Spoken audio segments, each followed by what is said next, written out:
김정은에게 가장 위협적인 존재라고도 할 수 있는 인물 김한솔 가장 최근 활동은 무엇인가요? 김한솔은 이제 뭐 엄밀히 말하면 북한 김씨 왕조의 적통이라고 말할 수가 있겠죠. 그의 아버지 김정남은 김정일의 장남이고 원래는 이제 후계자로서 지명이 됐던 사람인데 김정은의 모친 고영이가 여러 가지 모략을 통해서 그 어머니가 없었던 이런 이제 김정남을 완전히 이제 소외시키고 결국은 이제 불황제를 만들어 가지고 후계자에서 멀어지게 만들었는데 실질적으로 북한의 황장엽 비서가 이제 진단한 바에 따르면 그나마 이제 김정일의 아들 중에서 제일 머리가 좋은 사람이 김정남이었고 또 김정남은 이제 중국식 개혁개방을 통해서 북한을 개혁개방을 시키려고 했던 이제 그런 이제 생각을 했던 사람입니다. 그러다 보니까 뭐 김정일의 아들이긴 하지만 그래도 이제 북한 주민의 삶에 관심이 있고 또 경제 발전에 관심이 있는 사람이기 때문에 장성택 행정부장도 김경희 씨도 김정남을 이제 선호했습니다. 그런데 이제 고영이가 이제 그걸 밀어버리고 결국은 이제 김정철하고 김정은 둘 중에 하나가 됐어야 되는데 김정철은 관심이 없었고 결국은 이제 김정은에게 돌아갔습니다. 근데 김정은이가 이제 그런 역량이 되는 사람이냐? 그러니까 물론 아버지하고 또 닮은 게 뭐냐? 포악성, 권력에 대한 집착, 의지. 이거는 이제 김정일이랑 똑같은데 그 외에 모든 능력은 정말 그 비참하게 굳이 없습니다. 그 능력이 정말 없는 사람이죠. 그 결과가 나오지 않습니까? 북한 주민의 삶이 아버지 때보다 더 추락했고 더 열악해졌고 또 자유나 이런 그 여러 가지 북한 주민들의 어떤 그런 상태가 더 지금 심각하게 침해를 받고 있습니다. 그러니까 김정일 최악이었었는데 지금 생각해보니까 김정일이가 그나마 나았다는 그런 주장까지 나오고 있어요. 자, 그러니까 이제 김정은이가 이제 소위 아버지가 했던 그나마도 다 망쳐먹고 오늘의 북한을 만들었는데 또 이제 김정은의 뭐 누군가가 또 아들이 또 선다? 이건 어디까지 가려고 하는 것인가? 북한 인민들이 생각하는 게 차라리 김정남이 됐더라면 그리고 김정남의 그 아들이 김한솔이가 또 있는데 지금 갑자기 어디 나타나가지고 여기저기 소문을 내고 다니고 있다. 그러면 김정은 저놈을 갖다 없애치우고 차라리 뭐 평양에 있는 이제 그 정일이의 동생 그 김평일이를 세우든지 나이가 좀 있지만 아니면 이제 뭐 해외에서 공부한 김한솔 아주 뭐 자유에 대한 그런 정의도 알고 또 민주주의를 알고 있는 김정한솔이가 와서 하는 것도 나쁘지 않겠다. 뭐 이런 생각을 할 수 있는 것인데 현실적으로는 불가능합니다. 하지만 상상 속의 북한 인민들의 생각은 가능한 거죠. 그리고 이제 어떤 세력, 예를 들면 중국이라고 하는 어떤 세력이 북한의 현재 김씨 왕조 체제를 제거하고 임시 시스템을 만들려고 할 때 대타로 이제 김한솔이를 세울 수도 있는 겁니다. 그래서 이제 김씨 왕조의 입장에서는 제1 타겟, 그러니까 이제 스탠딩 오더라고 하죠. 무조건 죽여야 되는 사람이 바로 일본의 김한솔이가 될 수밖에 없고, 김한솔이는 이제 김정은 정권으로부터 가장 이제 그 악랄한 이제 그 암살 위협을 받고 있습니다. 그리고 이제 그 김한솔이가 이제 자유조선이라고 하는 이제 반북 단체랑 결합이 돼 있고, 이 단체를 통해서 이제 여러 가지 활동을 하고 있고, 또 자유조선이 또 뭐 했습니까? 스페인에서 북한 대사관을 점령했습니다. 점령해가지고 그걸 다 털어냈어요. 그리고 그 당시에 스페인 대사관에 있던 그 이 하드웨어 안에, 그러니까 스페인이라는 게 이제 그게 중동 지역과 이런 터키 뭐 이런 지역과 연계된 그 약간 아지트 같은 곳이다 보니까 아프리카 정보, 중동 정보, 그다음에 그 이런 터키 정보가 다 결합된 곳이었는데 이걸 다 털어가지고 미국이 FBI에 넘겼어요, 정보를 갖다가. 그때 이제 북한이 엄청난 타격을 받았는데 이걸 누가 했냐? 바로 이제 김한솔이가 엮인 자유조선이 이걸 했습니다. 그래서 이제 그 김한솔이가 현재는 미국에 있지만 뭐 미국과 중국이 어떤 이런 협상을 통해서 북한을 개혁개방 체제로 옮기든지 아니면 북한을 비핵화로 하기 위해서 김정은을 제거하자 이렇게 마음 먹게 되면 그 대타로 누군가 빨리 세워야 되는데 세울 사람이 김한솔이 유일합니다.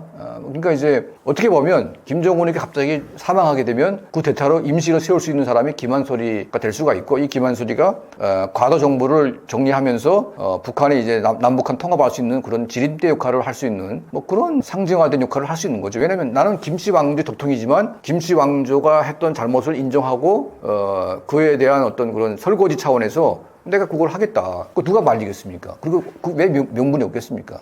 그래서 이제 김정은 정권이, 김정은 본인도 김한솔이라고 하는 이 조카가 굉장히 이제 위험하고 또 가장 죽이고 싶은. 그러니까 그 오죽했으면 그 아버지 김정남을 어떻게 죽였습니까? 그 말레이시아에서 무슨 게임하듯이 막 그렇게 막 독극물을 묻혀가지고 죽이지 않았습니까? 그러니까 그걸 자기 아버지를 죽인 철천지 원수가 김정은 이놈 아닙니까? 그래서 김한솔이가 그 누구보다, 북한의 그 누구보다 김정은에 대한 분노가 제일 큰 사람입니다. 자기 아버지를 죽인 사람 아닙니까? 그래서 같은 김씨 왕조의 일원이지만 김한솔이는 그 김일성 일가를 보면 안 됩니다. 그리고 김정일이가 세운 그 김정은에 의해서 아버지가 아주 이제 망신스럽게 비참하게 비명 행사했기 때문에 거기에 대한 원한을 갚아야 되겠죠. 그리고 북한을 저렇게 만든 자기 뭐 손조에 대해서 사죄하고, 그리고 거기에 대한 여러 가지 어떤 반성의 차원에서 김씨 왕조를 다 쓸어버리고 국가를 정상화시키는데 김한솔이가 역할을 할 수도 있는 겁니다. 그래서 어떻게 보면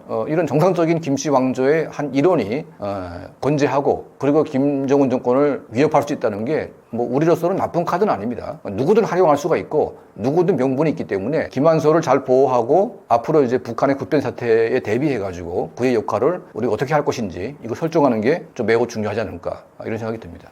김한솔이 속해 있던 자유조선의 움직임이 실제로 북한 내부 세력과 연결되어 있나요? 그리고 북한 권력에 영향을 미칠 가능성도 있나요?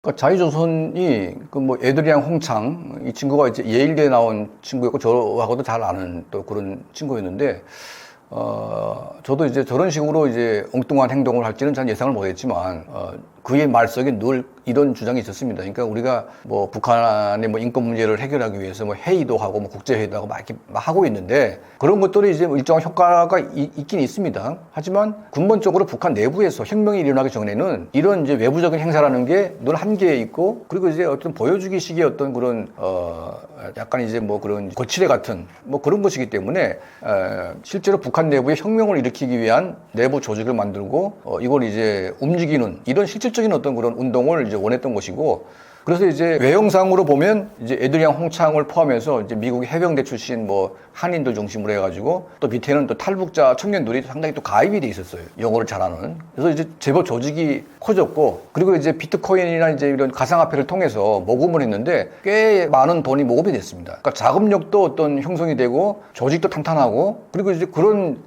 걸 바탕 위에 소위 그 북한 대사관을 다 털어낼 수 있는 그런 이제 영향으로 큰 거지요. 그리고 중국에서 이제 어떤 여러 가지 뭐 어떤 활동을 통해서 반체제 세력을 만들어내고 중국과 협력을 해서 북한을 이제 개혁개방 체제로 옮길 수 있는 뭐 그런 작업도 하겠다고 이제 구상을 했기 때문에 지금은 약간 좀 후지부지되고 좀 와해 상태가 됐다고 하지만 그래도 무슨 일이 할지 아직 모릅니다. 그러니까 북한 정권이 그래도 외형상 제일 좀 껄끄러운 조직이 바로 자유조선이 아니었을까 하는 생각이 들고, 거기에 이제 김한솔이가 묻어있기 때문에 또 파괴력이 있는 겁니다. 그래서 자유조선에 하고 있는 여러 가지 그 구호나 이런 이제 목표가 북한 주민의 어떤 마음과 일치하기 때문에 더 파괴력이 있는 것이고, 이런 활동을 통해서 김정은 정권이 굉장히 이제 위축이 될 수가 있는 거죠. 그리고 북한 주민 다수가 이 단체에 대한 지지를 보내고 이런 이제 연대를 보낸다면 뭐 결과가 어떻게 나올지 모르겠습니다. 그래서 자유조선이 다시 또 재건돼 가지고 또 몇 년을 활동을 좀 하는 게 오히려 이제 우리 한반도를 평화롭게 하고 자유롭게 하는데 한 역할을 할 수 있지 않을까 하는 그런 생각이 듭니다. 만약 김한솔 씨가 활동을 재개하며 공개적으로 메시지를 낸다면 김정은 체제에는 어떤 영향을 미칠 수 있다고 보시나요? 김한솔이가 이제 아무래도 김정은의 적통인 이제 김정남의 아들이고, 그리고 이제 그 현재 김정은 정권이 정권 경영에 이제 참담한 실패를 했기 때문에 지금 북한 주민 모두가 김정은 정권을 원망하고 빨리 김정은 정권이 붕괴되기를 원하기 때문에, 그러면 이제 대안이 뭐냐? 그러니까 또 다른 뭐 김 씨의 아들이 나온다는 게 지겹기도 하겠지만 김한솔 정도면 이해할 만하다. 왜냐면 그의 아버지가 바로 김정은에 의해서 살해당했기 때문에 북한 주민 그 누구도 못지않게, 그러니까 김정은에게 살해당한 그 어떤 사람 못지않게 김정은에 대한 분노가 있는 사람이고, 그리고 이제 이 김한솔이가 뭐 프랑스 대학에서 정치를 공부했고 또 민주주의에 대한 확신이 있고, 그리고 이제 아주 스마트하고 아주 똑똑한 친구 보니까 뭐 김씨 왕조의 아들이란 거 빼고는 뭐 나쁜 게 없어요. 그리고 이제 김씨 왕조를 정리하는데 김씨 가족이 뭐 개입이 되면 나쁜 건 없지 않습니까? 그래서 김정은 정권을 가장 위협할 수 있고 가장 이제 그 상징적인 인물이 바로 김한솔이 될 수가 있고, 이건 아버지의 복수 차원을 넘어서서 김정은 정권에 의해서 희생된 많은 다수의 북한의 엘리트들 또 북한 인민들을 대변해서 김한솔이가 김정은 정권을 정리하는데 좀 청대를 매면 좋겠다. 자, 이런 이제 그 메시지가 통하게 되면 아주 파괴적인 결과가 나올 수도 있습니다. 있습니다. 그래서 김한솔이라고 하는 이 자체가 뭐 등장하고 움직이고 이게 언론에 나온다는 것 자체가 김정은에게는 엄청난 스트레스가 될 수가 있는 것이고 저는 이제 개인적으로 보면 북한 정권이 가장 싫어하고 가장 두려워하는 게 김한솔이가 아닐까 하는 생각이 듭니다. 김정은에게 숨겨진 아들이 있다는 이야기도 들리던데요. 실제로 그런 가능성이 있다고 보시나요? 그러니까 지금 그 뭐 국내 언론에서는 뭐 김주애가 뭐 후계자라고 이제 그렇게 뭐 분석하고 얘기를 했는데 저는 처음부터 김주애는 후계자가 아니다 이렇게 얘기를 했습니다.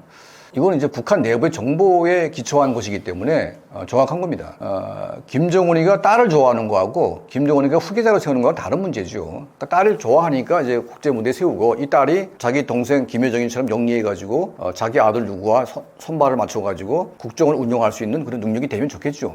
그런데 이번에 베이징에 가서 김주애를 이제 대비를 시켰는데 그 아주 역량이 다 드러났습니다. 그러니까 이제 김주애가 대범하지도 못하고 겁이 많고 상당히 이제 소침하고 그러니까 북한 내에서는 뭐 아버지가 왕이니까 누가 뭐라 하겠습니까? 근데 해외 나가서는 이제 보호자가 없어요, 사실은. 아버지가 있긴 하지만 뭐 외신도 있고 기자도 있고 또 중국 측에 또 관리자도 있기 때문에 이걸 이제 그 아이가 이제 나름대로 정리를 하면서 극복을 해야 되는 거거든요. 근데 이제 보여준 모습이 뭐냐면 이렇게 만찬장에 들어갔는데 시 주석이 중국의 명주, 뭐 마오타이 같은 술을 갖다 돌렸는데 그 아이가 그 뭣도 모르고 마셔버렸습니다. 그러니까 이건 약간 이해가 안 되는 거죠. 그러니까 아버지한테 이 술인데 이거 뭐 되냐 물어보고 해야 되는데 얘가 마음대로 마셨다는 겁니다. 그러니까 그때 그 시 주석이 좀 놀랐죠, 굉장히. 이거 미성년자인데 이런 술을 먹으면 안 되지 않습니까? 그리고 이제 뭐 들어가는데 그 기자들이 막 달라붙으니까 얘가 혼비백산해가지고 도망갔어요, 막 이렇게. 그렇게 하면 안 되죠. 기자가 오게 되면 딱 당당하게 서가지고 뭐 질문에 답변도 하고 이런 이제 과정이 있어야 되는데 그냥 도망가다 보니까 이게 후계자라는 사람이 저런 정도로 대응할 능력도 안 되고 아무리 아이긴 하지만 그래서 이제 아마 김주애 본인도 스트레스를 받고 또 김정은도 스트레스 받았겠죠. 왜냐면 내 딸이 대단한 줄 알았는데 나와보니까 이제 상당히 역량이 좀 딸린다. 그래서 이제 중국에 갔다 온 다음에 바로 10월 10일 당창건 기념 행사를 크게 했는데 그 행사에 아예 얼굴이 나오지도 않았어요. 그 중요한 행사에. 그러니까 이건 뭐냐면 김주애도 뭔가 스트레스 받았고 아버지와의 관계가 좀 틀어진 것이 아닌가. 그리고 김여정의 역할을 맡길 만한 그런 존재가 되는가에 대한 그 아버지의 고민도 있지 않았을까 하는 그런 생각이 듭니다. 그러면 이제 후계자는 누가 될 것이냐. 그러니까 김정은이가 아들이 있냐 없냐 이런 논쟁은 사실은 할 필요가 없습니다. 김정은이가 여자가 한두 명 있는 것도 아니고 이미 10명 이상이 김정은과 놀아난 여자가 있기 때문에 10명 중에 아들이 없겠습니까? 당연히 있죠. 다만 이제 김주애만한 이제 나이 있는 아들이 없는 것 같아요. 그러니까 나이가 아주 어린 아이들이 있는 것 같고 그러다 보니까 아직 후계자로 내세우기가 좀 약간 쉽지 않은 그런 상태인 것이지 누군가는 있다. 다만 이제 김주애가 먼저 나와가지고 4대 세습에 대한 그런 이제 메시지를 북한 주민에게 보내고 그다음에 이제 자기 아들을 누군가가 세우려고 하는 이제 그런 계획이 있는데 이제 김주애가 저렇게 나오니까 좀 이제 뭔가 좀 엉성해지는 뭐 그런 이제 문제가 있는 것이고. 근데 그럼에도 불구하고 김정은이가 자기가 생존할 때, 자기 건강할 때 4대 세습에 대한 그런 완성을 끝내놓고 자기가 죽든 말든 그렇게 이제 뭐 하고 싶어 하겠죠. 하지만 이제 김정은의 건강이 상당히 좀 문제가 있지 않습니까 지금? 물론 최근에 좀 좋아진다는 말도 있는데 그게 아마 오래가긴 힘들 겁니다. 그리고 김정은 자체가 뭐 어떤 작심하고 건강 관리를 할 수 있는 그런 상태가 아니기 때문에 김정은의 건강 상태에 따라서 굽사할 수도 있고 여러 가지 요인이 존재한다고 봅니다. 그런 차원에서 볼 때 이제 4대 세습이 순탄하진 않겠다. 그리고 이제 여러 가지 어떤 제약 요소에 의해서 4대 세습이 되는 과정에 북한 정권이 붕괴되는 시나리오가 가장 적절한 것일 수도 있다. 저는 이렇게 진단하고 있습니다. 김정은 건강 이상설은 반복해서 나오고 있는데요. 실제로 건강에 문제가 생긴다면 후계 구도는 어떻게 흘러갈 거라 보시나요? 김정은의 건강 이상설은 이제 당연한 겁니다. 왜냐하면 우리가 이제 역사적으로 우리가 증명된 그런 이제 일이 있지 않습니까? 우리 조선 왕조의 왕의 평균 수명이 50이 안 됩니다. 이건 왜 그러냐면 첫 번째 먹는 음식이 너무 과도하다. 두 번째는 운동을 거의 안 하고 있다. 세 번째는 여성을 이제 그냥 이제 다른 정상인의 굉장히 많은 여성을 이제 상대할 수밖에 없다. 그리고 이제 국가 운영을 하기 때문에 스트레스를 받는다. 이 네 가지가 이제 결합이 되는데 이걸 적절하게 관리를 잘한 사람 그 정조대왕 같은 사람들은 70까지 갔습니다. 그러니까 이제 국욕을 그러니까 성욕을 멀리하고 음식을 이렇게 뭐 조절하면서 운동을 좀 했던 사람들, 이런 사람들은 아주 드물게 좀 오래 간 사람이 있는데 대다수가 단명했습니다. 이건 이제 과학적인 사실입니다. 그러니까 김정은이가 아무리 최신 의학에 의한 이런 이제 정밀 진단을 받는다고 해도 이게 아주 기본적인 한계가 있습니다. 특히 이제 조선 왕조보다 더 문란한 성생활이 김정은에게 있는 겁니다. 그래서 자기 아버지 김정일은 예를 들면 이제 뭐 남해도는 의식하면서 이제 여성을 관리했다면 김정은은 대놓고 합니다. 그러니까 나는 왕인데 뭐 지나가다가 뭐 TV도 나왔지만 그 리춘이라고 하는 이제 그 북한의 아나운서, 그 손녀 딸이 아주 예쁩니다. 그러니까 리춘이 집에 갑자기 쳐들어갑니다. 그럼 리춘이고 할망구 보러 갔겠습니까? 아니죠. 그 리춘이 손자가 예쁘니까 걔가 또 팔짱까지 낍니다, 이렇게. 그럼 뭡니까? 이거는 이제 김정은의 첩으로 들어가는 거 아니겠습니까? 자, 그런 식으로 이제 김정은이는 아주 이제 들리는 정보에 따르면 아버지 김정일보다 더 아주 험악하게 여성들을 갖다가 찝쩍거리고 있고, 이걸 이제 그렇게 이제 성생활을 하는 건데, 그러면 당연히 이거는 몸이 상할 수밖에 없습니다. 거기에다가 이제 김정은이 비만, 고혈압, 운동을 이제 뭐 승마를 좀 하긴 하는데 그 승마 정도 해가지고는 안 될 것 같고 여러 가지 이제 그 심폐 운동, 그런 유산소 운동을 해야 되는데 그 김정은 같은 몸에 유산소가 안 되죠. 그러니까 이제 그런 과도한 어떤 그런 이제 음식에 대한 어떤 그런 것들, 운동을 제대로 할 수 없는 것, 그리고 여자 문제가 더 조선 왕조보다 더 심하게 발생할 수밖에 없는 구조. 여기에다가 이제 북한이라고 하는 나라가 엉망진창 아닙니까? 들어오는 보고를 다 듣게 되는데 이 스트레스가 장난 아닌 겁니다, 이게 김정은이가. 그러니까 이런 복합적인 어떤 그런 구조 속에 갇힌 김정은이기 때문에 아무리 최첨단 의료 시술이 설비가 들어가서 김정은을 케어한다고 해도 이걸 극복하지 못하는 이상 김정은이는 오래 살기는 불가능합니다. 이건 제가 단정 지을 수 있습니다. 왜냐면 이거는 역사가 증명했고 현재 김정은의 상태가 증명하는 것이기 때문에 오래 살기는 힘들다. 그러면 이제 지금은 나이가 어리니까 뭐 아파도 좀 이렇게 견딜 수 있다고 생각하지만 이건 사람이 일을 모릅니다. 그래서 이제 우리가 뭐 과거에 우리 한반도에 김씨 왕조와 유사했던 역사가 있었습니다. 바로 이제 고려 시기의 무신 정권이 그 사례인데 그게 이제 최씨 무신 정권입니다. 그러니까 충원, 최우, 최항, 최우로 이제 4대까지 가는 과정. 4대 때 갈 때 망했습니다. 그러니까 완벽한 가신 정치. 한 가문이 이제 한 국가를 운영했던 이런 정치가 바로 북한의 김씨 왕조와 유사합니다. 그리고 이제 3대 때 최항이 이제 좀 부실한 정신병자 같은 애가 나오는데 이 최항에 의해서 이제 칼질이 미친 광란의 칼춤이 벌어지는데 이때 이제 아버지가 세웠던 많은 장수들이 죽어나가게 되고 이런 불신이 쌓여가지고 결국은 4대 세습을 가는 과정에 최씨 무신 정권이 이제 붕괴되는데 이게 어떻게 보면 거의 똑같은 길로 간다고 봅니다. 그러니까 김정은이가 이제 최항하고 비슷한 케이스가 될 수가 있고 정신적으로 약간 멘탈의 문제가 있고 이제 너무 광적이고 너무 잔인한, 그래서 사람을 너무 많이 죽인, 그 모난이 너무 쌓인다는 거죠. 게다가 건강이 안 좋아가지고 단명할 수 있는 가능성까지도 똑같습니다. 그래서 4대에 누군가 아이를 세울 때 그때 이제 뭔가 정변이 일어나가지고 김씨 왕조가 붕괴된다. 이렇게 저는 역사의 한 챕터를 우리가 딱 보면서 유사한 챕터가 있고 이 결과를 우리가 대비해 보게 되면 거의 유사하게 가고 있는 것이 아닌가 하는 이제 그런 저의 개인적인 생각입니다. 그래서 이제 김씨 왕조가 이제 4대 세습으로 가는 과정에 저는 4대까지는 성공하지 못하고 4대로 가는 과정에 이제 무너질 수밖에 없다. 저는 그렇게 진단을 하고 있습니다. 북한 교과서에서는 남한을 어떻게 가르치고 있나요?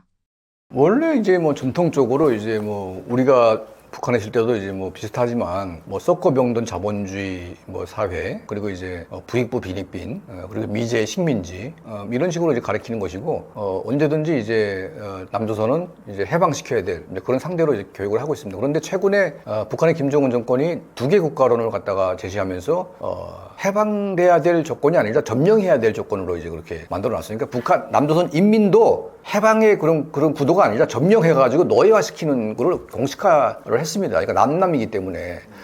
그러니까 이제 기존의 어떤 그 대한민국에 대한 어떤 그 교육이 좀 달라진 측면이 있습니다. 하지만 이제 기본적인 그 패턴은 비슷해요. 뭐 쏘고 빠진 뭐인데 어떻게 보면 그 부익부 빈익빈 그리고 이제 쏘고 빠진 이런 것들이 대한민국과 비교를 할수록 북한이 훨씬 더 부익부 빈익빈이고 북한이 훨씬 더 뇌물이 판치는 쏘고 빠진 사회고 북한이 훨씬 더 공정하지 못한 사회라는 게 드러나게 되어 있습니다. 그러니까 요즘에 이제 MZ 세대를 중심으로 해가지고 전 세계가 분노하고 있는데 그건 뭡니까? 공정하지 못한 데서부터 시작되는 거거든요. 그러니까 뭐 고위층 자녀들은 태어날 때부터 그냥 금수저가 되고 한 일도 없는데 그냥 명품을 올리고 막 이러다 보니까 네팔 같은 데서 폭발하게 되고 전 세계가 지금 이 젊은 세대, Z세대에 의해서 MZ세대에 의해서 불공정함을 타파하기 위한 이 도미노 같은 역할이 나오고 있는데 북한도 비슷합니다. 그러니까 청년들이 그 나라에 비해서 자유가 없기 때문에 맹렬한 반응은 못하지만 오히려 감정은 더 끌어오를 수밖에 없는 거죠. 그리고 이제 대한민국은 이제 비교할 수 있는 대상이 대한민국이라는 대상이 있습니다. 그러니까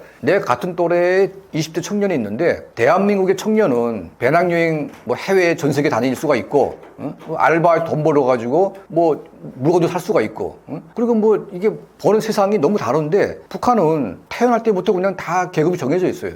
내 아버지가 농장원이면 평생 농사를 지어야 되고 내 아버지가 탄광에 있으면 탄광에 또 들어가야 되고 내 아버지가 중앙당 고위 간부면 나도 중앙당 고위 간부로 올라갈 수밖에 없고 그러니까 태어날 때부터 그냥 이런 계층이 다 정해져 있고 이걸 대물림 되다 보니까 도대체가 북한이 봉건 사회를 타파해가지고 사회주의를 세웠다고 하는데 더한 봉건주의로 돌아갔으니까 지금 북한 청년들이 더 이제 이게 열분을 토할 수밖에 없는 거죠. 그러니까 이제 여기에 이제 기름 부은 게 이제 한류 드라마가 들어가기 시작하는데 북한 정권이 반세기 동안 북한 아이들을 갖다가 세뇌시킨 이런 모든 것들이 한국 드라마가 그냥 한순간에 다 점령을 해가지고 다 바꿔놨습니다. 그래서 이제는 북한이 어떤 교육을 해도 그게 먹히지가 않아요. 그러니까 이제 북한에서는 교육하고 배급 주고 또 이제 사상 공포 정치를 하는데 교육과 배급은 이제 끝났고 이제는 공포 정치만 이제 요란하게 남아가지고 이민들을 갖다 마구 때려잡는 것밖에 안 되는 겁니다. 그러니까 때려잡는 것도 어느 정도까지 하는 거죠. 그걸 지나치게 하게 되면 결국은 사회가 파괴적으로 붕괴가 될 수밖에 없는데 그 단적인 예가 뭐냐? 그 고등학생들이 뭐 드라마 봤다고 해서 반역죄를 몰아가지고 처형을 시킨다. 그러니까 미성년자까지 처형을 시킨다는 얘기죠. 그러면 이제 북한에서는 대학생보다 고등학생이 더 남한 드라마 열광합니다. 우리도 비슷하지 않습니까?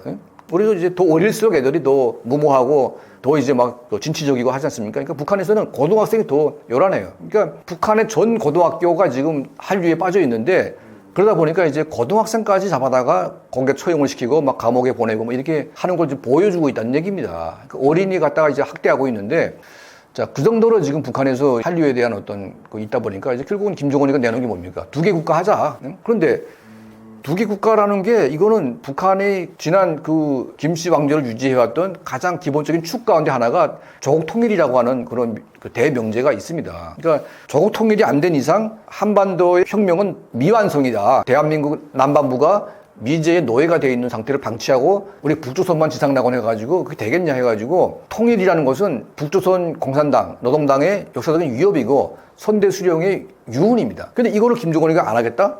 그러면 자기 선대수령을 배반하고 선대수령을 이게 부정하는 것이겠죠. 그러니까 이런 이제 모순덩어리적인 그런 이제 북한의 상황을 누가 만들었냐? 이건 김정은이가 만드는 겁니다. 그리고 이제 심지어는 자기 아버지 김정일이가 3대 기념 헌장 탑이라고 이제 쭉 있는데 그 아주 통일을 상징하는 3대 헌장 탑이 있는데 그걸 폭파시켜 버렸어요. 그러니까 이게 어떻게 보면 패륜적인 행위죠. 아버지가 한 거를 갖다 지가 왜 폭파시킵니까? 그러니까 아버지가 한 게 나쁜 거 아닙니다. 그러니까 물론 통일 방식은 인민군대 동원해가지고 무력 통일하겠다는 것도 숨어 있지만 어쨌든 통일이라고 하는 그런 역사적인 그런 이제 대명제는 그건 옳은 것이기 때문에 이거를 감히 김정은 따위가 아버지가 했던 걸 갖다가 폭파시켜버린다? 자, 그럼으로 인해서 김정은 정권이 얼마나 다급해 있고 얼마나 명분이 사라진 상태이며 그리고 이제 북한 주민들로부터 얼마나 외면당하고 있는지 그리고 왜 북한 내부에서 저렇게 통일 열기가 끓어오르냐. 자, 70년간 김일성 때는 뭐 했습니까? 이 밥에 고깃국을 이제 먹이겠다 해가지고 사기쳐가지고 김일성 내내 그냥 옥수수밥만 먹다가 그냥 끝났어요. 그러면 김정일 때는 뭐가 왔냐?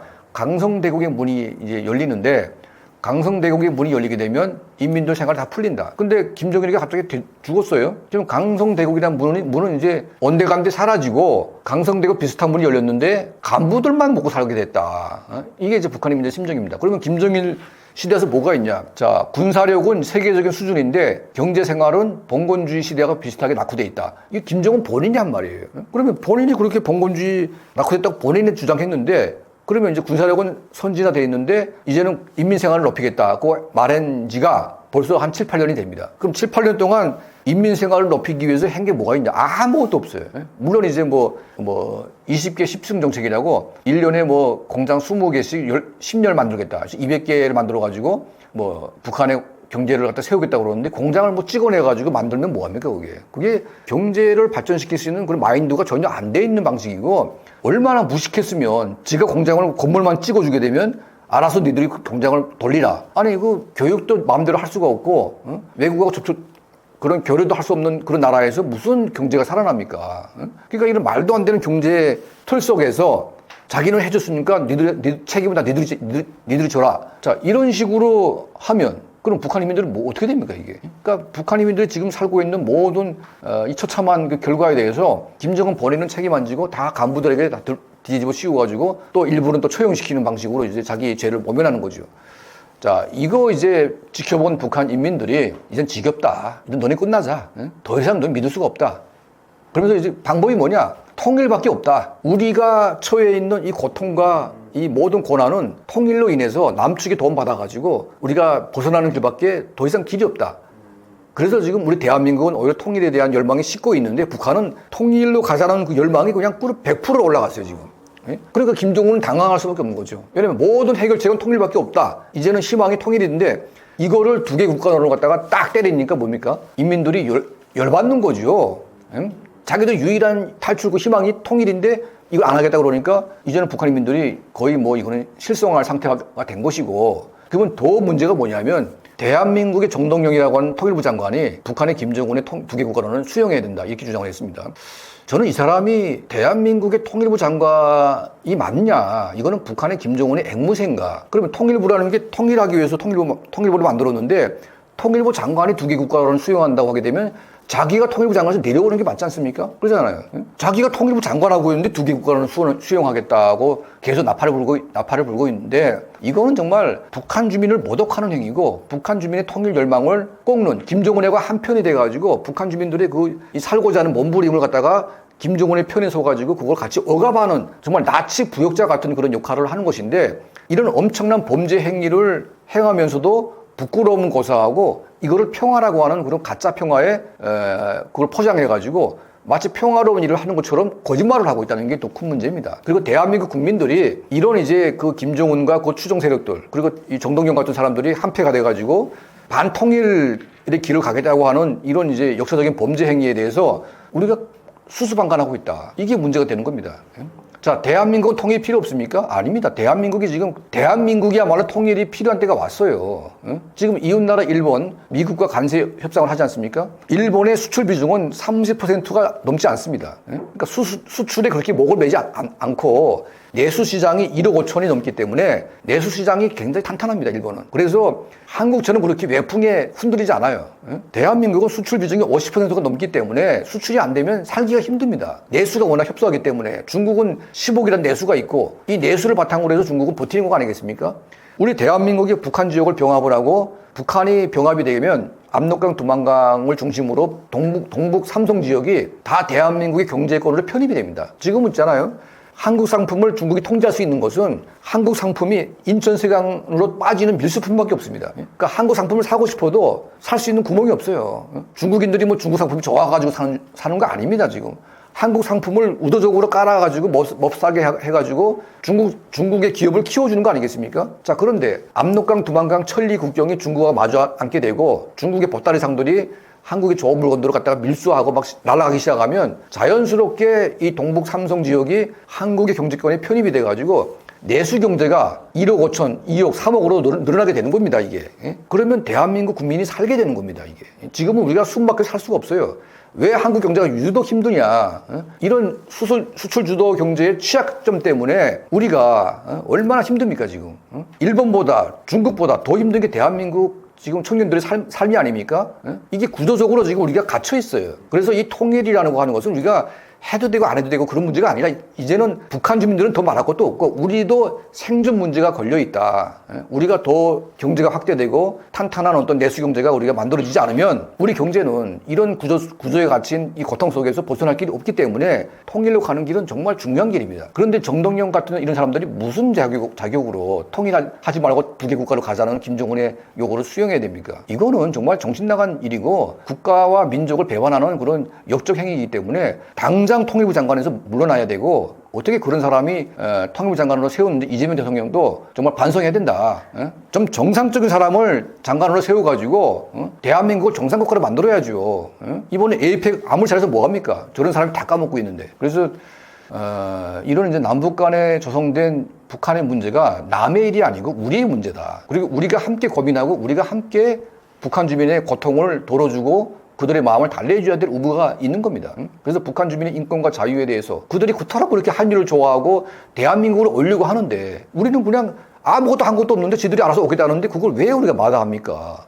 탈북자 더 많이 받아야 되겠죠. 지금 대한민국에 인력이 없어가지고 지금 저도 이사했는데요. 이삿짐 센터에 사장만 빼고 전부 다 외국인들입니다. 한국인들이 일을 안 해요, 거기에. 그렇게 돼서 이제 이미 대한민국은 인력이 없습니다. 탈북자 청년들 무대기로 오겠다는데 다 받아야죠. 같이 살아야죠. 근데 왜 그걸 못 오게 하고 그걸 왜 우리가 확성기도 막 뿌리고 나대도 막 뿌리고 대한민국을 선전하는 걸 이걸 왜 우리가 끊습니까? 이미 북한은 다 끝났고 북한 주민은 전체가 다 대한민국으로 오려고 하는데 이걸 왜 우리가 끊습니까? 이게 말이 안 되는 거죠, 이게. 그래서 제가 좀 열변을 토했는데 정말 대한민국이 정신 차리고 살아야 됩니다. 지금 거대한 어떤 파도가 통일의 파도가 오고 있는데 이 통일의 파도를 우리 스스로 외면하면서 우리의 고통을 계속 연장시키려고 하는 이런 정말 반국가적인 행동을 더 이상 묵과하면 안 되고 이재명 정부는 통일지향적인 정부가 돼야 됩니다. 그리고 김정은 편이 아니라 북한 주민의 편이 돼가지고 북한 정권과 주민을 분리시켜서 북한 주민을 대한민국 국민으로 만드는 그런 이제 거대한 전략을 세우고 나가면 어느 순간 통일은 옵니다. 그게 평화고 그게 자유와 평화를 지키는 것이고 대한민국을 지키는 것이 아니겠습니까? 그래서 이런 정상적인 대한민국을 만들기 위해서 우리가 함께 노력을 해야 된다 이런 생각이 듭니다. 북한 젊은 세대 깊숙이 한류가 들어가게 되면서 세대 차이도 심해지고 있다고 하는데 세대 간 갈등은 없나요? 이런 갈등이 김정은의 권력에는 어떤 영향을 주게 되나요? 세대 갈등이 뭐 없진 않겠지만 이게 뭐 젊은 세대가 또 열광할 뿐이지 뭐 30대, 40대, 50대라고 해도 이들이 한류를 모르는 건 아닙니다. 다만 젊은 세대가 좋아하는 음악이 있고 또 우리 세대가 좋아하는 음악이 또 있지 않습니까? 그러니까 같은 한국 노래를 불러도 우리는 이제 뭐 조용필 노래 이런 걸 좋아하지만 또 북한의 지금 그 MZ 세대는 요즘 애들 노래를 또 부릅니다. 그러니까 이런 차이가 있을 뿐이지 한류를 좋아하는 이 전 세대적인 어떤 그런 흐름은 거의 똑같아요. 다만 이제 그 나이에 따라서 나이 든 사람들은 사국을 좋아한다든지 뭐 이런 건 있죠. 예를 들면 북한에서 50대, 60대 이런 사람들이 한국 사국을 되게 좋아합니다. 이 열풍이 너무 세다 보니까 김정은 정권에서 뭘 했냐면 한국 사국을 본따 가지고 계월량이라고 하는 드라마를 만들었습니다. 계월량. 이 계월량은 이제 평양성 그 임진왜란 때 평양성에서 그 카토 부대를 갖다가 이제 뭐 이거 하는 과정에서 그 일본 장군을 갖다가 이제 같이 물에 빠진 넌게 비슷한 이제 그런 게 계월량이 있는데 이 스토리를 이제 그걸 했는데 이걸 보던 평양 시민들 특히 이제 40대, 50대 이런 중장년층들이 그거 보다가 너무 창피해가지고 당장 그만두라고 막 항의가 그냥 빗발쳤습니다. 왜냐면 너무 수준이 떨어져가지고. 그러니까 이미 북한의 그 아저씨들은 뭐 태조 왕건 뭐 그리고 이제 뭐 대조영 그리고 뭐 이런 그 영의 눈물 이순신 뭐 이런 한국의 굵직한 사국들을 다 보고 여기 열광해 있는데 갑자기 계월량 보다 보니까 너무 이제 한심해가지고 애들이 막 난리가 난 겁니다. 그래서 그때 그 김정은 본인도 그냥 내리라고 했어요. 그냥 왜 이렇게밖에 못 만드냐고. 자, 그 정도로 이제 한류에 이제 심취되어 있습니다. 전 연령대에 다 그냥 그렇게 돼 있기 때문에 이거는 세대적인 갈등보다는 약간 그 자제력의 차이는 있습니다. 그러니까 이제 다 알지만 부모들은 이제 그 아이들에게 좀 자제해라. 너 괜히 그러다가 보이비에 끌려가가지고 고문받고 죽을 수 있기 때문에 자제해라. 뭐 그런 차이가 있는 것이지. 저는 이제 뭐 이런 그런 한류 가지고 공감대는 나이와 상관없이 다 형성이 돼 있다. 저는 그렇게 보고 있고요. 그래서 이제 몸은 북한에 살고 있지만 마음은 대한민국으로 와 있는 게 북한 인민 주민들이다. 그러니까 몸과 마음이 떨어진 상태가 이미 오래 지속이 돼 있고 그 결과물이 뭐냐? 김정은이가 남의 국가를 인정하는 게 바로 그 결과물입니다. 왜 남입니까? 우리 한민족인데 왜 남이라고 합니까? 북한 전체 주민이 대한민국으로 와 있기 때문에 이제 남이라고 강제적으로 갖다 꽂는 거 아니겠습니까? 예. 그래서 통일의 열망과 통일의 기회는 이미 와 있고 이거를 대한민국이 어떻게 이 그릇에 담아가지고 이거를 만들어내는가는 우리의 몫이가 되는 거죠. 근데 이거를 포기하고 북한의 두 개 국가로는 갖다가 우리가 지지해야 된다? 이런 쓸데없는 주장을 하는 인간들이야말로 정말 김정은보다 더 나쁜 놈들이다. 이걸 우리 국민들이 알아야 됩니다. 이런 자들 때문에 북한 주민의 고통이 더 길어지게 되고 우리 한반도에 잘 될 수 있는 길이 다 무너지게 되고 결국은 남북한 국민 모두가 다 불행해지는, 이걸 누가 만드냐? 바로 대한민국의 이런 잘못된 인간들 때문에 그게 이제 만들어질 수 있기 때문에 이런 인간들이 제발 대한민국 정치 무대에서 사라지게 하는 게 우리 국민의 역할이다. 투표로서 이걸 해야 됩니다. 최근 김정은과 시진핑의 관계가 삐걱거리고 있다고 하던데요. 그 이유가 무엇인가요? 그 북중 간의 어떤 그 관계는 지금 뭐 단기간 내에 형성된 어떤 그런 뭐 감정이나 이런 이제 문제가 아니라 아주 오랜 기간 동안 누적된 이제 그런 문제로 볼 수가 있습니다. 원래 이제 북한과 중국은 뭐 이제 6.25 전쟁 때 뭐 함께 참전했던 혈맹 국가이고 70년대 말까지는 이제 뭐 그런 대로 이제 관계를 잘 유지해 왔는데, 이제 문제는 이제 그 마오쩌둥이 사망하고 나서 덩샤오핑 주석이 이제 집권하게 되면서 이제 중국식 개혁개방의 길로 나가게 됩니다. 그래서 이제 중국식 개혁개방은 기존의 공산주의 틀이 아닌 이제 시장 경제를 도입하는 이제 이런 이제 그 경제 부분에서 자본주의를 도입하는 이제 그런 문제이기 때문에 북한과 러시아는 그걸 이제 반대했죠. 특히 북한은 중국식 개혁개방에 대한 강한 거부감을 가졌습니다. 이제 83년도에 덩샤오핑 주석이 이제 평양을 방문해서 중국식 개혁개방의 성과를 설명하고, 북한도 이제 먹고 살기 위해서는 개혁개방으로 가야 된다 이렇게 조언을 했는데, 그때 이제 김일성이 강력하게 반발하게 됩니다. 자, 개혁개방을 이제 따르지 않으면서 어떤 부작용이 발생하냐면, 중국은 이제 눈부신 경제 발전을 이루게 되고 북한은 아주 이제 최악의 경제 붕괴를 이제 맞이하게 되는데, 이 과정에서 우리가 이제 한미연합군, 그러니까 미군의 군사 우산에 대한민국이 편승해 있기 때문에, 물론 이제 독자적인 어떤 자주국방도 하지만 미국이 이제 어떤 기본적인 한국의 방위를 보장해 주지 않습니까?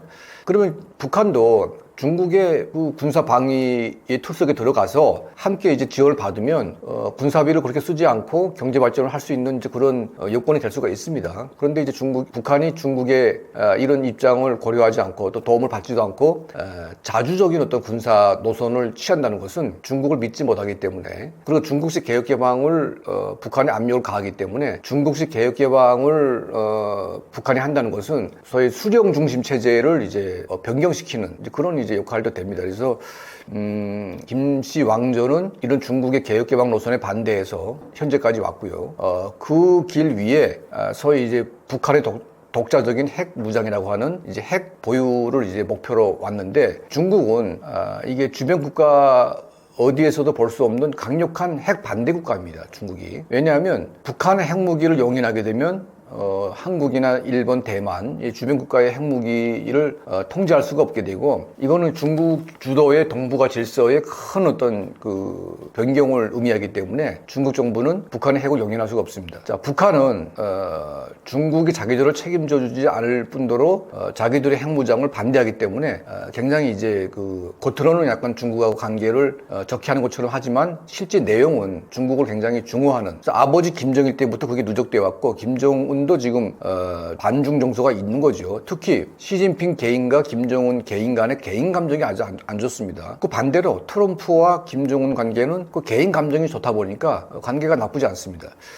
자, 이런 압력 속에서 김정은 집권 이후에 2018년도까지 단 한 번도 북중 정상회담이 열리지 않았습니다. 한 번도. 그런데 이제 문재인 정권 들어와가지고 트럼프를 부추기면서 그때 이제 처음으로 이제 김정은이 그 바깥 무대로 나오기 시작했는데, 거의 문재인 대통령의 그 아주 지극정성 같은 이제 그런 도움으로 김정은이가 이제 데뷔를 하게 됩니다. 그러니까 이제 트럼프랑 만나게 되니까, 임박하니까 중국이 이제 목을 비틀어가지고 중국에 먼저 방문할 것을 이제 요구를 하게 됩니다. 그래서 트럼프 만나기 전에 바로 이제 처음으로 중국을 방문하게 되고 시주석과 면담을 하게 되는데, 그게 이제 북중 관계의 어떤 초기 단계입니다. 그리고 2015년도에 현성월이 모란봉 악단을 이끌고 베이징에 가게 되는데, 그 베이징에 가서 이제 중국 정부하고 마찰이 이제 빚어지게 돼가지고, 그 현성월이가 이제 뭐라고 하냐면 더 이상 공연하기 힘들다. 공연을 하지 않고 그냥 강제로 그냥 이제 철수해 버렸습니다. 그러니까 이게 이제 북중 관계에 굉장히 안 좋은 측면이었고,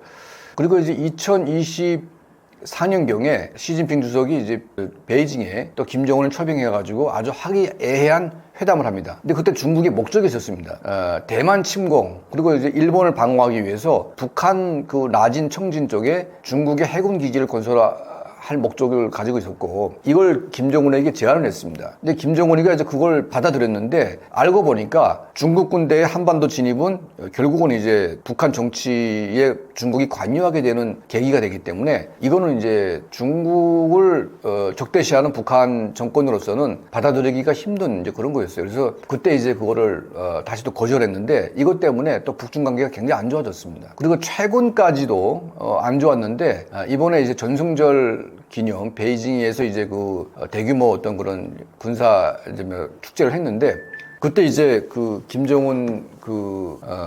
김정은이가 이제 푸틴과 이제 베이징 막루에 올라가서 시진핑과 같이 이제 그런 행사를 했습니다.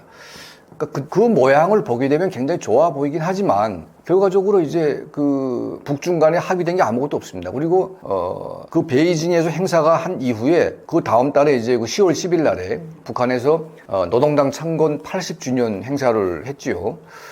자, 이때 김정은은 이제 시 주석이 와주기를 바랬습니다. 근데 시 주석은 안 가고 그래도 북한을 대우해서 국가 부주석 총리가 이제 간 거죠. 그것도 파격적인 대우긴 한데 김정은 입장에서는 자기가 갔는데 왜 시진핑이 안 왔냐? 뭐 이런 이제 얘기를 하는 것 같아요. 자, 그와 반대로 시 주석은 어디로 갔습니까? 바로 경주에 그 에이펙 정상회담에 왔고 이재명 대통령과 이제 정상회담을 했습니다. 그러니까 대한민국에 가면서 왜 북한에는 안 가냐? 그러니까 하루 건너서 가면 되는데 그러니까 여기서부터 굉장히 좀 화가 나 있고 이것 때문에 이제 김정은 정권이 중국 정부를 더 믿을 수가 없고 그리고 이제 중국은 북한의 비핵화 그리고 이제 북한의 불법적인 행위에 대해서 시정하는 어떤 여러 가지 조치를 취해야만 정상적인 어떤 경제 교류를 할 수 있다는 그런 입장을 계속 이제 유지하고 있고 그래서 이제 겉으로 약간 사이가 좋아지는 것처럼 보였지만 결과적으로는 이제 북중 관계가 굉장히 안 좋아지는 뭐 그런 달라진 게 없는 이제 그런 이제 상태인 것 같습니다. 노동신문에서 김정은이 세상에서 가장 비열한 족속들이라고 표현했다던데요. 그 발언에는 어떤 의도가 있는 건가요? 그 비열한 족속들이라고 하게 되면 한 사람, 한 국가가 아니라 여러 국가를 이제 지칭하는데 이게 이제 중국과 한국을 빗대어서 이제 이런 말을 하는 것 같습니다. 그러니까 에이펙 정상회담에서 시진핑 주석과 이재명 대통령이 정상회담을 했는데 그 중요 우제 중에 하나가 한반도의 비핵화였습니다. 한반도의 비핵화라는 것은 김정은이가 지금 그 국가적인 최후의 어떤 목적이 북한의 핵 보유 국가의 인정입니다. 러시아는 지금 그 파병 때문에 북한의 핵무장에 대해서 이제 뭐 억지로 인정하는 것처럼 이렇게 보여지고 있고 또 이제 두둔하는 발언을 하고 있는데 중국은 완강하게 반대하고 있고 대한민국도 핵에 대한 얘기를 자제하면서 김정은과의 관계를 개선하기 위해서 여러 가지 조치를 취해왔는데 또 뭐 대한민국 그 통일부 장관 정동영 씨가 파주에서 트럼프 김정은 뭐 회담이 있을 것이라고 이제 추정을 하면서 10월 말 11월 초경에 이제 그걸 행사를 다 비워놨습니다. 그러니까 이제 제발 김정은이가 판문점에 와서 트럼프와 만나면서 또 이재명 대통령과 만나면서 남북 관계가 이제 풀리기를 그렇게 이제 계속 구애를 했는데 결과적으로 이제 그 트럼프가 온 날에 미사일을 쐈고 또 시 주석과 이재명 대통령이 만난 날에는 또 군사 도발을 또 했습니다. 그러면서 이제 노동신문에 이제 저런 식으로 이제 세상에서 가장 비열한 적속이라고 이제 표현을 했는데 이거는 이제 감히 그 북한의 어떤 핵 주권에 대해서 중국과 한국이 한 패거리가 돼서 비핵화니 뭐니 하면서 이제 이런 그 자신들의 보유하고 있는 핵을 표미하고 이거를 없애려고 하는 그런 작당을 했다는 것이죠. 그러니까 미국도 아닌 일본도 아닌 한국과 중국이 그런 일을 했다는 것이 이제 비열하다는. 그러니까 원래 미국이나 일본은 적대 국가이기 때문에 뭐 원래 그런 반대를 하죠. 그리고 대한민국은 원래 반대를 해야 되는데 보수 정권, 진보 정권에 따라서 소위 좌파 정권, 진보 정권은 뭐 비핵화를 원하겠지만 그렇게 북한의 핵 문제에 관심이 그렇게 높지는 않습니다. 그냥 김정은하고 관계를 개선하는데 더 큰 방점을 두고 있고 이거 관리하는데 더 이제 역점을 두다 보니까 북한의 핵 문제에 강력한 반대 입장은 보이지 않는데 결과적으로 이제 판문점 회담이 불참이 되면서 이재명 대통령도 이제 뭐 감정이 있는 사람이라 그걸 이제 뭐 그냥 넘어가겠습니까? 그러니까 과거에 문재인 대통령 같은 경우에는 일관성 있게 북한을 지지했습니다. 일관성 있게 북한의 눈치를 봤습니다. 그런데 이재명 대통령은 잘해줬는데 안 됐으니까 그와 반대적인 입장을 또 강하게 표출을 한 거죠. 바로 두 가지가 있습니다. 하나는 바로 이제 중국과의 한반도 비핵화 의제고 두 번째는 대한민국이 핵 추진 잠수함에 대해서 미국이 용인할 것을 요구를 했습니다. 그러니까 핵 추진 잠수함을 한국이 갖는다는 것은 북한의 모든 목표물을 이미 순간에 타격할 수 있는 강력한 어떤 무기를 갖는다는 것을 이제 의미하기 때문에 김정은의 입장에서는 뒤통수 맞은 거죠. 그러니까 잘못은 자기가 먼저 했는데 그 잘못에 대해서 우리가 감정 표현을 한다고 해서, 그러니까 물론 감정 표현은 아닐 겁니다. 만약 이제 김정은이가 파문점에 나왔으면 이재명 대통령이 핵잠수함 그 요구를 했을까? 아마 안 했을 거라고 봅니다. 근데 이제 일단은 이제 김정은이 먼저 도발을 했고 먼저 송이를 무시했기 때문에 거기에 대한 상응 조치를 한 거죠. 이게 바로 같은 좌파 정권이지만 문재인과 이재명 대통령의 차이점이라고 저는 볼 수 있습니다. 그래서 그런 이제 감정 표현을 했는데 그 결과 이제 그 무슨 비열한 족속 뭐 이런 식으로 이제 그걸 폄훼하고 또 욕을 또 하지 않았을까 하는 생각이 듭니다. 김정은이 중국 대신 러시아에 더 다가서는 모습인데요. 이런 외교 전환엔 어떤 이유가 있나요?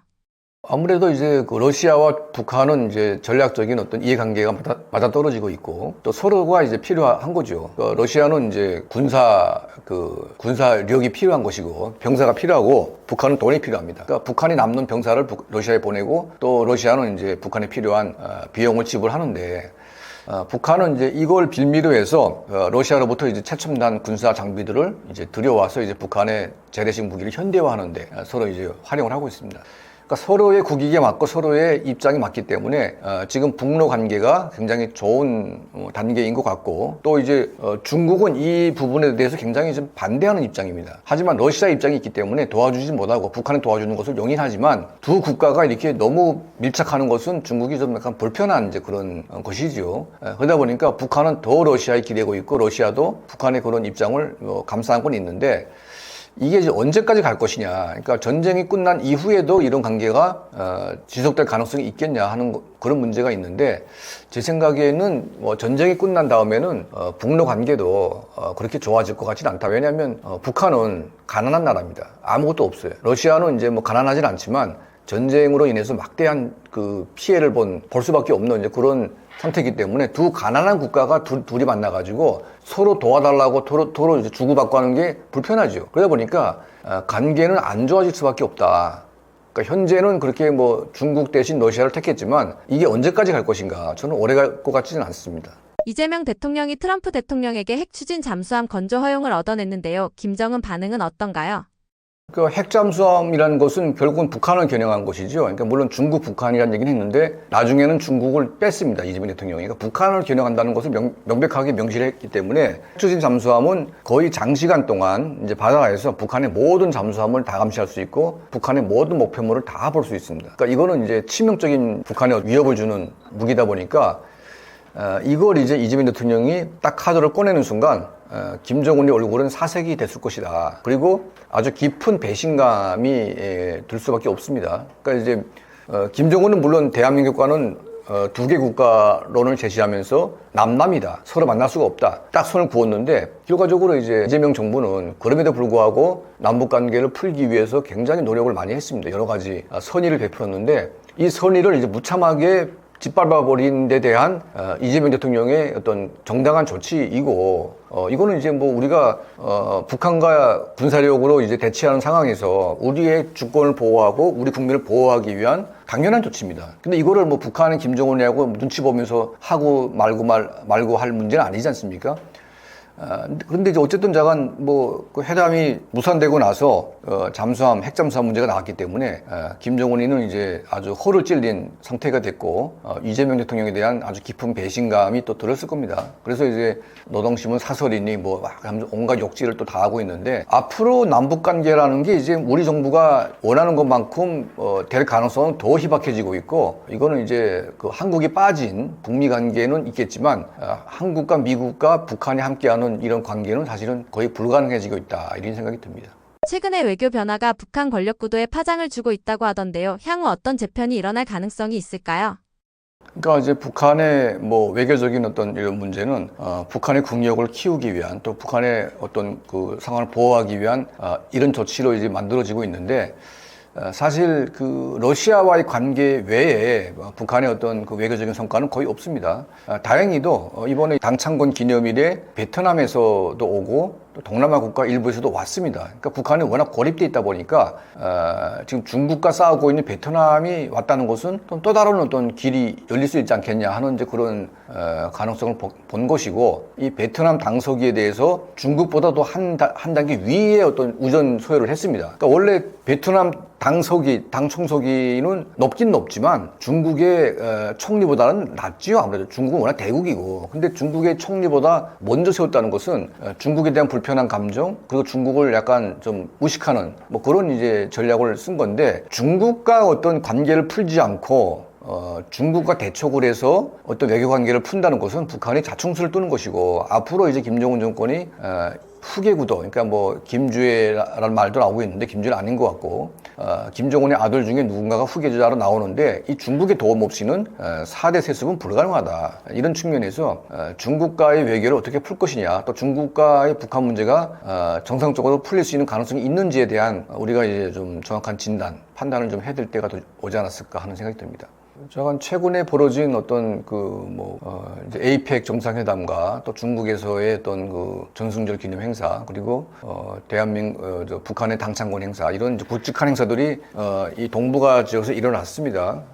결과적으로 대한민국이 상당한 역할을 했고, 또 에이펙 정상회담을 성공적으로 했기 때문에, 그리고 우리가 이제 핵잠수함에 대한 그런 권한도 얻어냈고, 더 나아가서 이제 우리도 핵무기를 보유할 수 있는 그런 이제 그러니까 전술 핵무기죠. 이걸 이제 우리가 미국과 다시 또 협의를 해서 전술 핵무기를 우리가 운용할 수 있다면 북한의 핵무기에 대응할 수 있는 굉장한 중요한 발판이 되기 때문에 김정은 정권이 원하는 대로 뜻하는 대로 그렇게 흘러가지는 않을 것이다. 그리고 김정은이의 입장은 지금이 피크를 치고 있고 점점 갈수록 이제 더 고립되고 더 초라해지는 그런 상태가 되지 않을까 하는 생각이 듭니다. 김정은이 금강산에 있는 남측 건물들을 보더니 싹 다 치워라 라고 했다고 하던데요. 왜 그렇게까지 불쾌해한 건가요?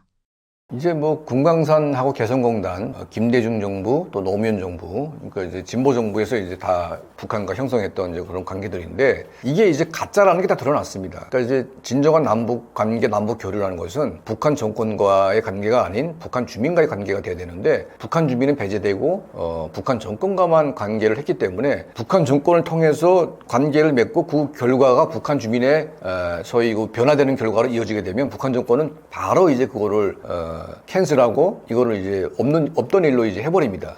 바로 이제 이번 금강산 이 건물이 바로 그런 것인데, 김정일 때 돈이 필요하니까 대한민국의 현대 그룹을 활용해가지고 막대한 달러를 벌기도 하고, 그리고 이제 공짜로 그냥 금강산에 건물을 이제 지었습니다. 지어가지고 돈벌이를 많이 했는데 이제 김정은 정권 들어와서 더 이상 이제 한국과의 교류에 대해서 아주 별로 좋지 않게 생각을 하고 있고, 이제 평창 동계올림픽을 통해서 뭔가 해보려고 했는데, 이제 알고 보니까 이제 북한 내부에 한류가 너무 확산돼 있고, 한국과 뭔가 해봤자 정권 유지에는 별로 도움이 되지 않는다는 것을 판단했습니다. 그래서 이제 2018년 동계올림픽 이후부터는 아예 대한민국과는 완전히 끊어버리고 단절시킨다. 그리고 이제 금강산이라는 이제 관광지가 있는데, 이걸 왜 남쪽에다 팔아먹고 돈을 갖다가 남쪽에 줘야 되냐? 이 우리 건데, 그래서 우리가 관광 사업을 하면 되지 않겠냐? 자, 이런 이제 주장을 김정은이가 하는 겁니다. 그러니까 얼핏 보면 맞는 것 같아요. 그러니까 금강산, 그리고 이제 이번에 갈마 송도원 유원지, 자, 이런 것들을 개발해가지고 우리가 개발해서 우리가 관광객을 부르면 되지 않겠냐 하는데, 북한이 개발해서 북한이 부르면 누가 옵니까? 절대 안 옵니다. 올 수가 없어요. 그리고 현대라고 하는 대한민국 기업이 보증하고 보호하고 북한과 어떤 딜을 해가지고 이런 어떤 룰에 의해서 이제 부르는 거하고, 북한이 그냥 주도해가지고 오라고 하게 되면 이거 누가 가겠습니까? 신변 보장도 안 되고. 그래서 이번에 러시아에서 관광객이 이제 대규모로 올 걸 기대했는데 이게 100명 단위로 가긴 갔는데 러시아 기자가 새로 개장된 갈마 유원지 이제 해수욕장을 아주 기사를 썼는데, 모든 게 조작됐고 모든 게 만들어진 것이라는 이제 비판적인 기사를 썼습니다. 자, 이것 때문에 김정은과 푸틴 간의 관계가 또 아주 됐고, 그리고 이제 이 기사 때문에 러시아에서 거의 가지 않았습니다. 그리고 그걸 또 중단했어요. 그러니까 요란하게 만들어 놨는데 러시아 사람 100명 달랑 이제 왔다 갔다 한 것밖에 없습니다. 그러니까 지금 수억 달러를 투자해가지고 만들어 놨는데 누구도 안 간다. 그럼 이건 해외용으로 만들어 놨고, 거기에 갈 사람은 누가 있냐? 바로 대한민국 국민이나 일본 사람이나 뭐 중국이나 뭐 이런 사람들이 오겠죠. 근데 그런 사람 다 빠지고 러시아만 오게 한다는 것도 이게 말이 안 되는 거 아니겠습니까? 그러니까 이런 이제 그 앞뒤 안 가리고 경제성을 계산하지도 않고 그냥 김정은 마음대로 이제 하다 보니까 뭐 자기가 하면 다 될 줄 안다. 근데 되는 게 아무것도 없습니다, 실제로. 근데 금강산 같은 경우에도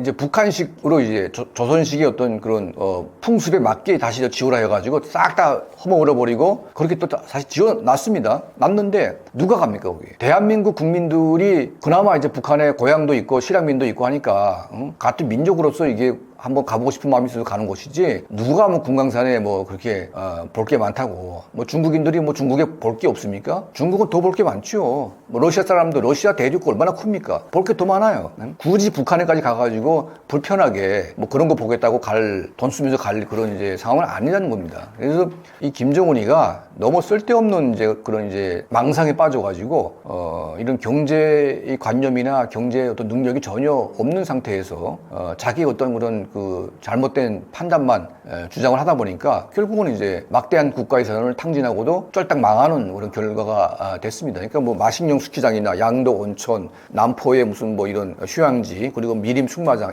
이런 시설이 전부 다 관광객을 목표로 했는데 단 한 명의 외국인들이 안 간 데가 많습니다. 양도 같은 데는 한 명도 간 사람이 없어요.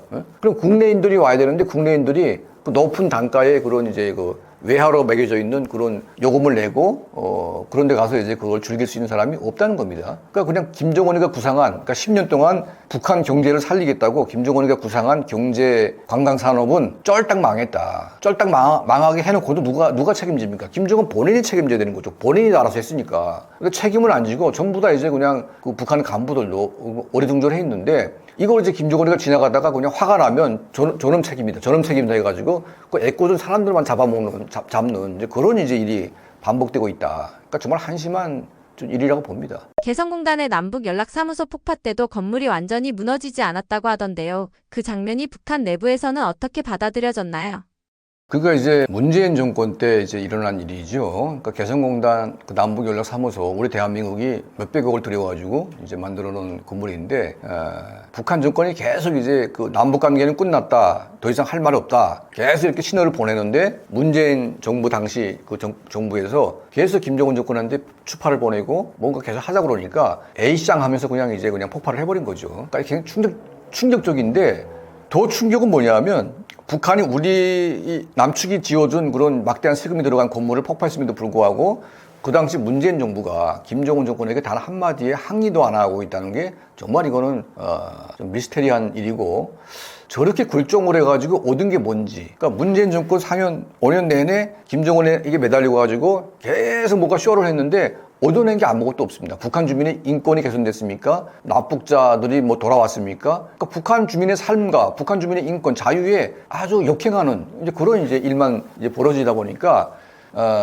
결국은 저런 식으로 이제 깽판을 부리는 건데 우리가 좀 더 이제 엄격하고 또 우리 국민을 챙기고 북한 주민의 어떤 경제적인 권리와 또 자유 이걸 챙겨주면서 북한 정권하고 우리가 할 말을 하면서 나갔으면 우리를 그렇게 깔보지 못합니다. 그리고 저런 식으로 폭파해가지고 깽판을 못 부립니다. 우리를 얼마나 우습게 알았으면 저렇게 이제 보란듯이 남북연락사무소를 갖다 폭발을 하겠습니까? 그러니까 폭발을 해도 변명도 못하고 그냥 항의도 못하는 이런 모조리 같은 바보 같은 집단이 바로 한국 그 당시 정권이기 때문에 이걸 다 예상하고 이제 하는 겁니다. 오죽했으면 그때 뭐 삶은 소대가리니 무슨 뭐 어벙벙이니 뭐니 해가지고 막 온갖 쌍욕을 퍼붓고 이런 말을 했겠습니까? 그러니까 북한 정권의 어떤 본질을 제대로 파악하지 않고 그 정권이 어떤 정권인지를 이 판단하지 않고 이제 하는 정책이라는 게 얼마나 허무맹랑하고 문제가 있는 것인지 이걸 보여주는 것이거든요. 그래서 이런 그 소위 좌파 진보 집단의 이런 이 사람들은 대북 정책만큼은 좀 전문가의 말을 좀 듣고 또 북한에서 온 사람들의 말을 좀 들으면서 좀 정상적으로 해야 된다.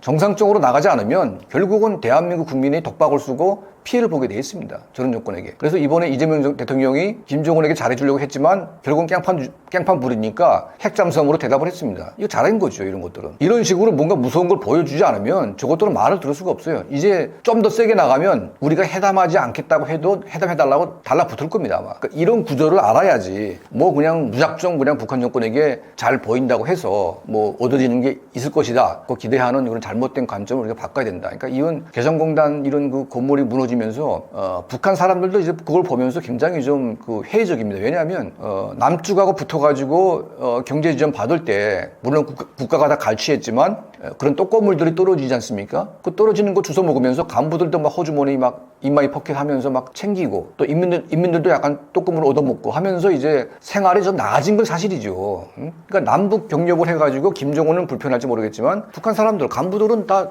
좋은 겁니다. 근데 이거를 안 하겠다고 폭파시켜 버리니까 우리도 놀랐지만 이제 북한 사람들도 이제 그 김정은이의 그 정신 나간 그 또라이 짓거리 제가 자국의 인민들을 먹여 살릴 능력도 없는 놈이 그 남측하고 좀 거래해가지고 공짜로 좀 뜯어내고 좀 받아내면서 좀 먹여 살릴 궁리를 해야지 뭐 자기 자존심 하나 세우겠다고 저렇게 폭발을 한다는 게 도대체 북한 인민들의 삶과 무슨 관계가 있겠냐, 무슨 도움이 되겠냐 이런 생각을 할 수밖에 없는 거죠. 그래서 북한 내부의 여론도 굉장히 안 좋았습니다. 그러니까 이거는 이제 우리 정부의 잘못된 대북 정책 대응책 때문에 그런 결과로 이어졌기 때문에 두 번 다시 저런 식으로 이제 가지 않기 위해서 우리가 좀 정신 차리고 좀 올바른 정책을 좀 해야 하지 않을까 생각이 듭니다.